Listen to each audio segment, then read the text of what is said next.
شروع اللہ کے نام سے جو نہایت مہربان اور بے حد رحم والا ہے۔ اس سورہ کے 3 نام ہیں، مومن، غافر اور سورہ طول۔ اس کا قرآنی نام حامیم ہے اور یہی نام اس کے بعد کی 6 صورتوں کا بھی ہے۔ یہ 7 صورتیں حوامیم کے نام سے مشہور ہیں۔ حضرت انس رضی اللہ تعالیٰ عنہ سے روایت ہے کہ رسول کریم صلی اللہ علیہ وسلم نے فرمایا، اللہ تعالیٰ نے تورات کی جگہ مجھے 7 حوامیم دی ہیں، یعنی وہ 7 صورتیں جن کے شروع میں حامیم آتا ہے، اور ان مفصل صورتوں کے ذریعے مجھے فضیلت دی گئی ہے، مجھ سے پہلے انہیں کسی نبی نے نہیں پڑھا۔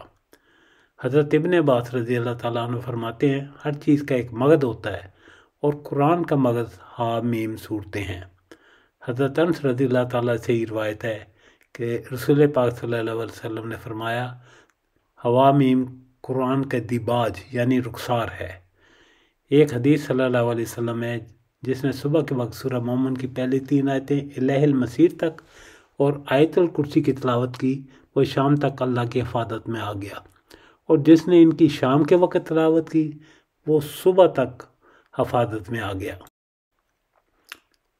حامیم، اس کتاب کا نازل فرمانا اس اللہ کی طرف سے ہے جو غالب ہے، دانا ہے، گناہ کا بخشنے والا، توبہ کا قبول فرمانے والا، سخت عذاب والا، انعام اور قدرت والا، جس کے سوا کوئی معبود نہیں، اسی کی طرف واپس لوٹنا ہے۔ اللہ تعالیٰ کی آیتوں میں وہی لوگ جھگڑتے ہیں جو کافر ہیں، پس ان لوگوں کا شہروں میں چلنا پھرنا آپ کو دھوکے میں نہ ڈالے۔ قوم نوح علیہ السلام نے اور ان کے بعد کے گروہوں نے بھی جھٹلایا تھا، اور ہر امت نے اپنے رسول کو گرفتار کر لینے کا ارادہ کیا اور باطل کے ذریعے کج بحثیاں کی تاکہ ان سے حق کو بگاڑ دیں، پس میں نے ان کو پکڑ لیا، پس میری طرف سے کیسی سزا ہوئی۔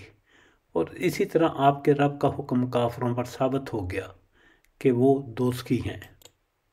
عرش کے اٹھانے والے اور اس کے آس پاس کے فرشتے اپنے رب کی تسبیح حمد کے ساتھ کرتے رہتے ہیں اور اس پر ایمان رکھتے ہیں، اور ایمان والوں کے لیے استغفار کرتے ہیں، کہتے ہیں کہ اے ہمارے پروردگار، تو نے ہر چیز کو اپنی بخشش اور علم سے گھیر رکھا ہے، پس تو انہیں بخش دے جو توبہ کریں اور تیری راہ کی پیروی کریں، اور تو انہیں دوزخ کے عذاب سے بھی بچا لے۔ اے ہمارے رب، تو انہیں ہمیشہ رہنے والی جنتوں میں لے جا جن کا تو نے ان سے وعدہ کیا ہے، اور ان کے باپ دادوں، بیویوں اور اولاد میں سے بھی ان کو جو نیک عمل ہیں، یقیناً تو غالب اور باحکمت ہے۔ انہیں برائیوں میں سے بھی محفوظ رکھ۔ حق تو یہ ہے کہ اس دن تو نے جسے برائیوں سے بچا لیا، اس پر تو نے رحمت کر دی، اور بہت بڑی کامیابی تو یہی ہے۔